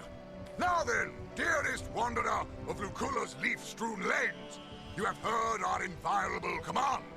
Pay us, trolls, the toll that is our prerogative, and the bridge shall be yours to cross. I am Bridgekeeper Archibald, and this wee cherub is my dear son, Amadeus. I'm in charge of his education, and will see to it that one day he shall become the greatest bridgekeeper ever to have voiced the hallowed tenet. Troll toll, yes, so he shall. So he shall indeed. Ask them, and I shall answer. Those clubbed unfortunates over yonder, they did not pay the toll, traveler. And to be clubbed, I'm afraid, is the fate that indubitably befalls those who do not heed the infrangible doctrine that is troll toll. Because our king deems it equitable that we should do so. His word is law amongst us trolls, and by extension, anyone who travels through his lands, the woods of Lucula. They say only one of your kind has ever met him, and even that is but a rumor. Maradino is the name this exception went by, a sorcerer. Know you so quit that grimace of eccentric character? I was told he had a lair upon Lucula's desert plain, but have never seen proof myself. All for the better, I believe. For should he have stood in the presence of the king, his presence would have been snuffed decisively and brutally. Bang! With a bang indeed, Amadeus.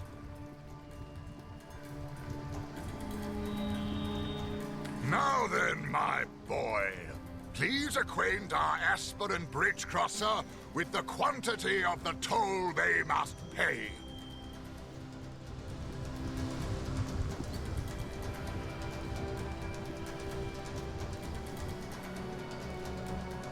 The toll is 1,000,000 gold coins. Indeed it is not, Amadeus, as you very well know. Greed is a vice, my son. It is a vulture most vile that preys on virtue. Cast it from your soul and restate the pecuniary levy we desire with all your heart's honesty. 1,350 coins, please, traveler. 1,350 coins.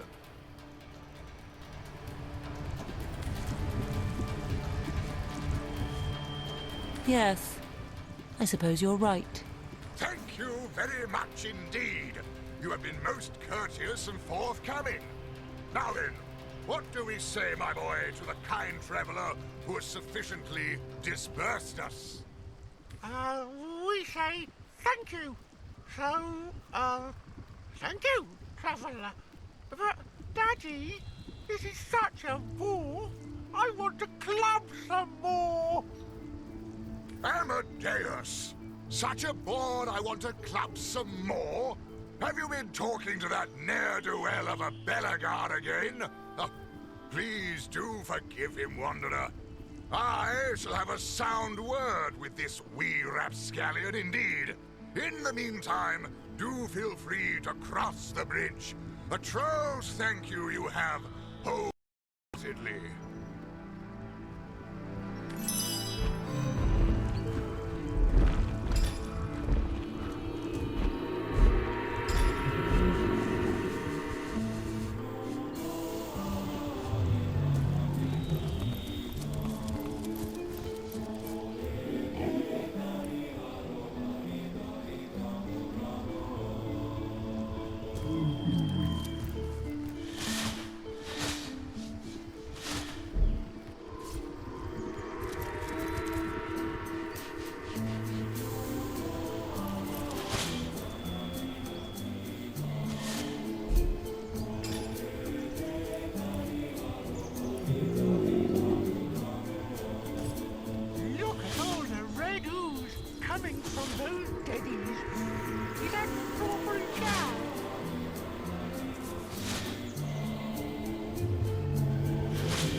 I'm on the trail, Source Hunter.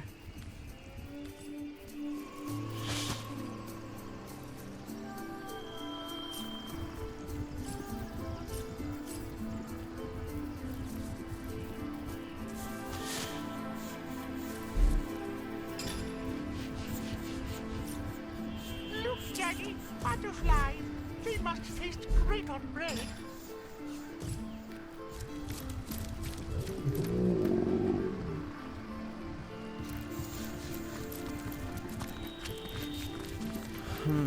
Seems like these trolls have been busy of late.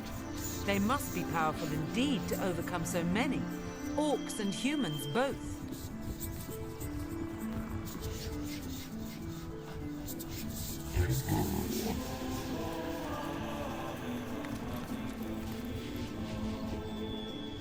Look, Daddy, butterfly. They must taste great on bread.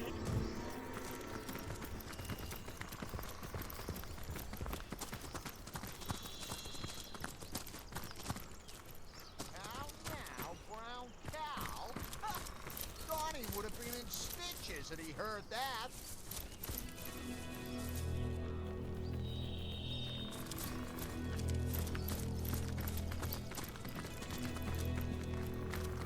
Howdy.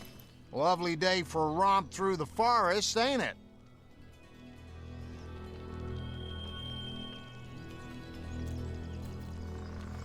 Moo.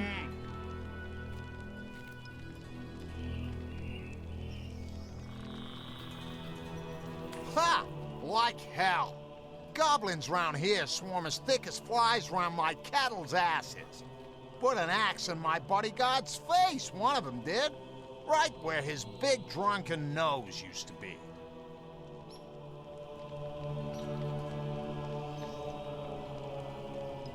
So, you wish to partake in a polite little parley about our respective prospects, purposes, and expectations in life, do you? Rotten, cotton-picking nonsense, that. I'm Roy. I'm in the animal trade. And instead of knocking back cheap rye in Silverglen, I'm stuck in a friggin' forest surrounded by totem-worshipping savages that want to use my privates for target practice. There. Now you know it all.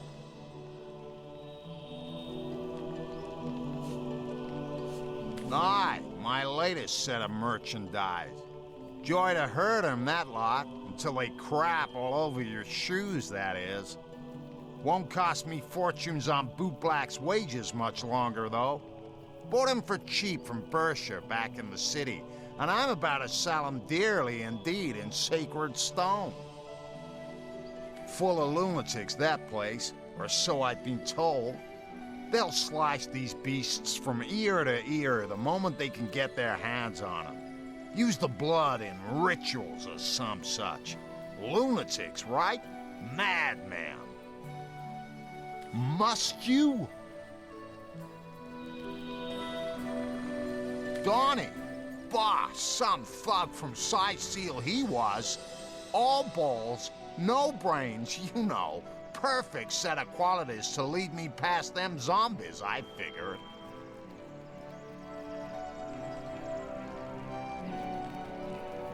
Figured right, I did, until we met them goblins.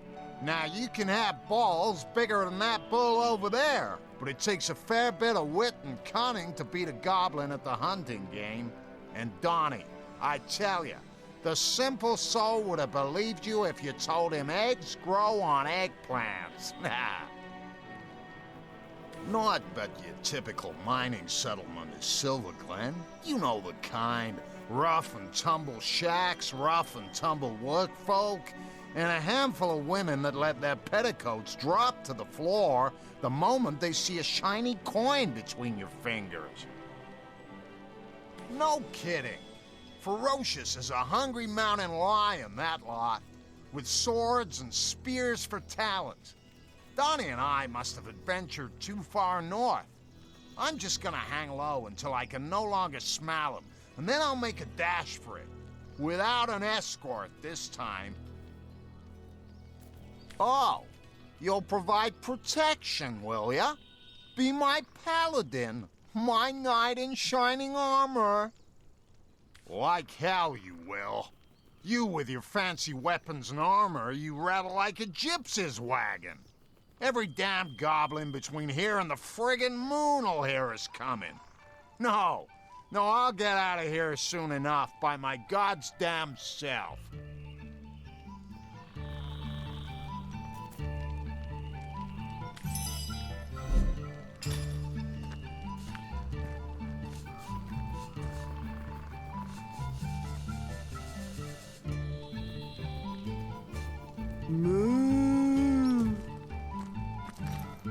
You have my welcome. Now give it back and scarp her.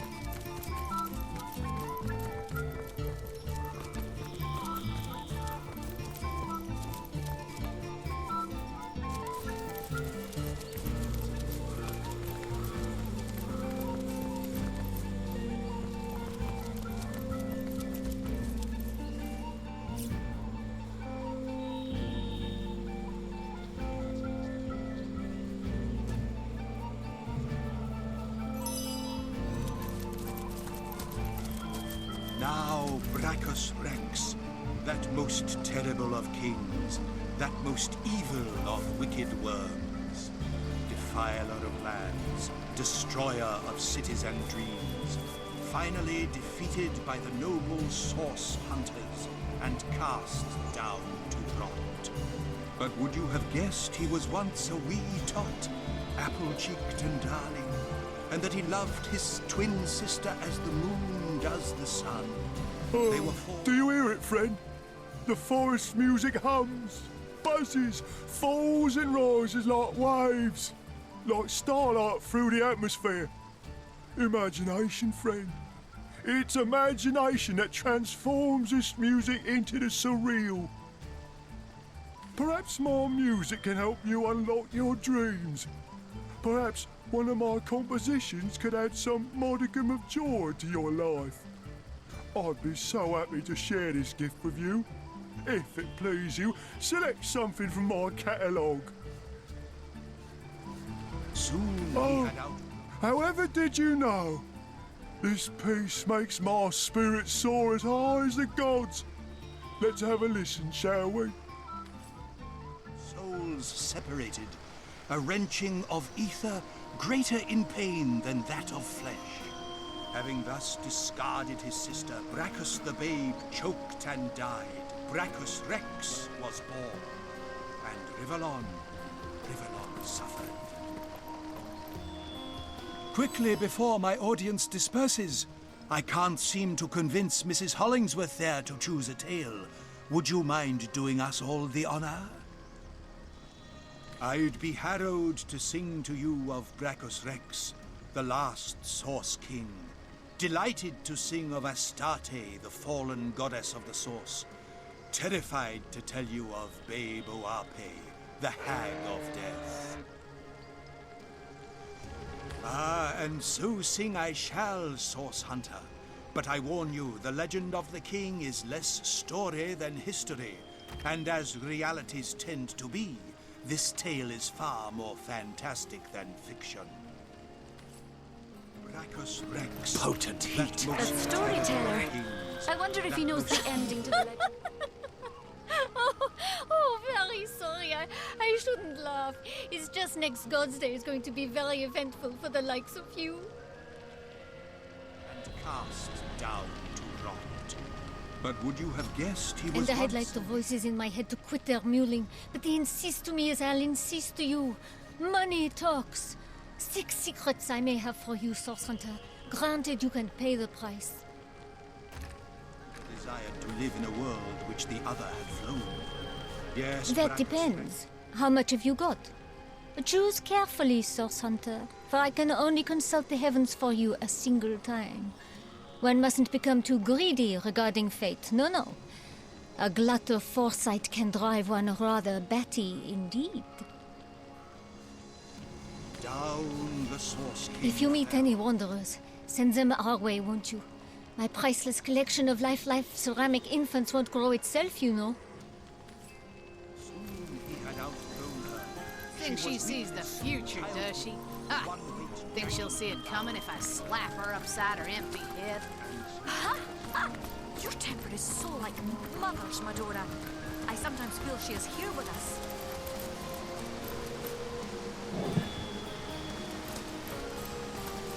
I spotted something.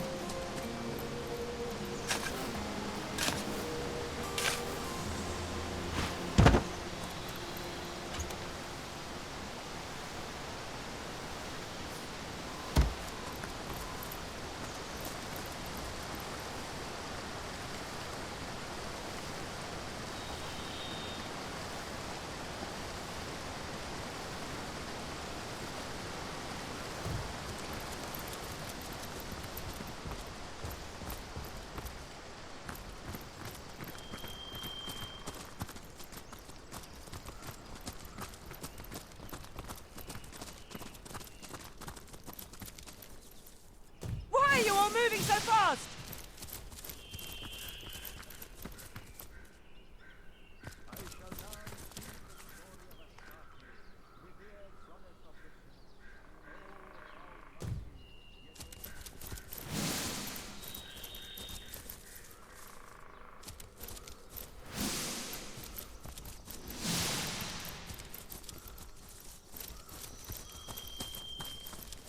A strange thing happened then, and everything that lived felt better. Strange, yes, dear listener, but it was as true as it was simple. Stronger were they made by Source. Faster were they made by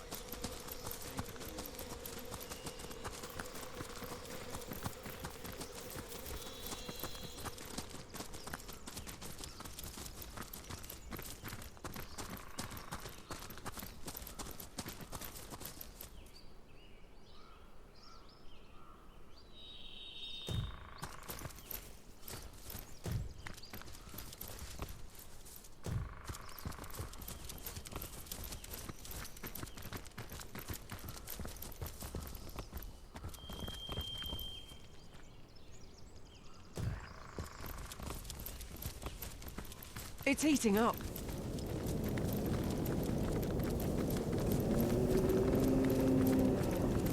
Enough. Go and rest. Drink spirit wine. I have been indulged. Little taint to the tapestry that you are.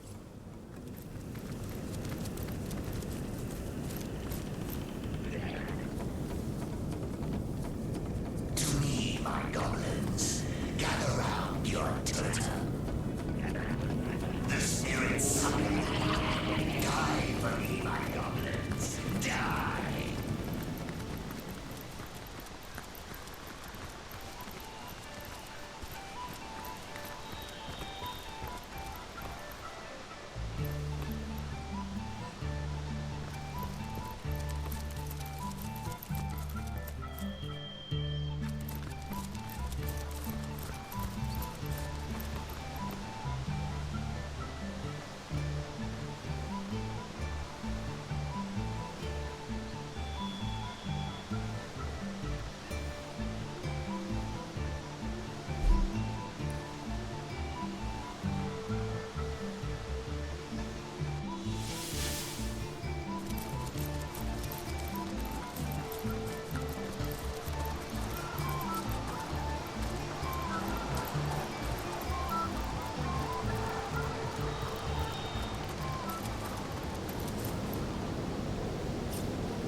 interrupt me?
mercy on your soul.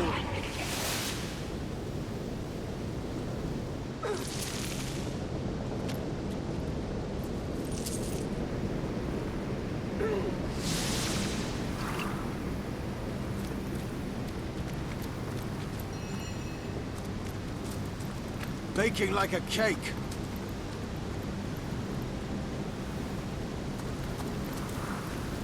Potent heat.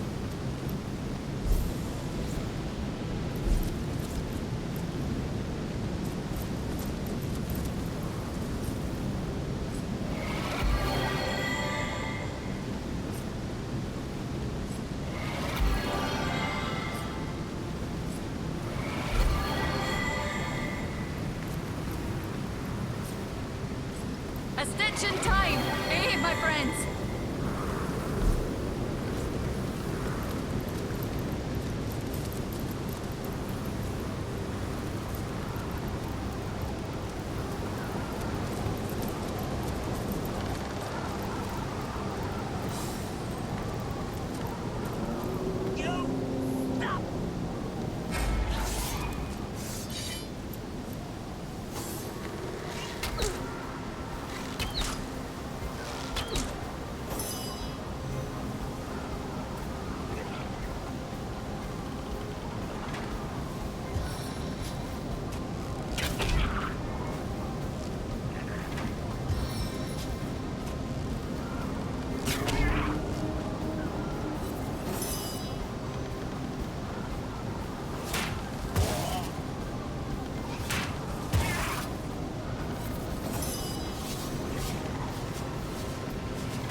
Blistering bomb!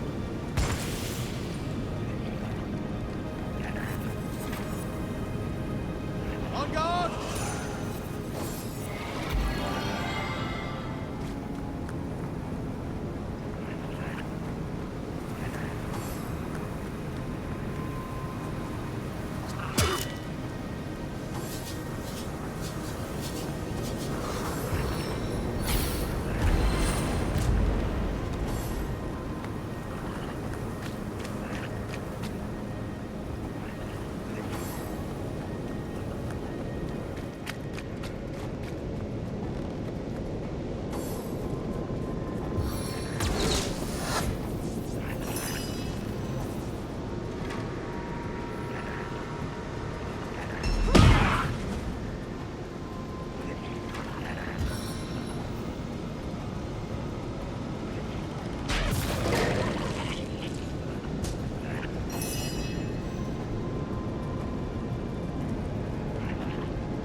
pulse within your veins.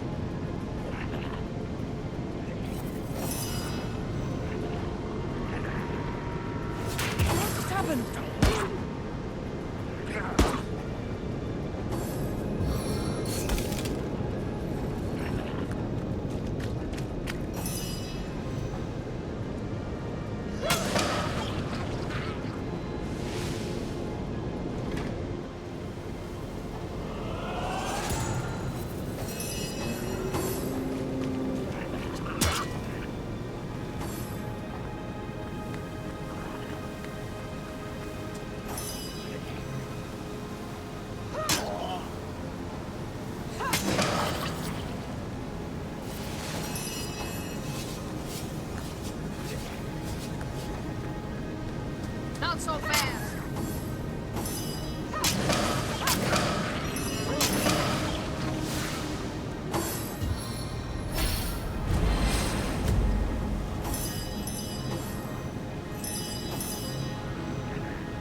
I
see something.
All the way to my soul.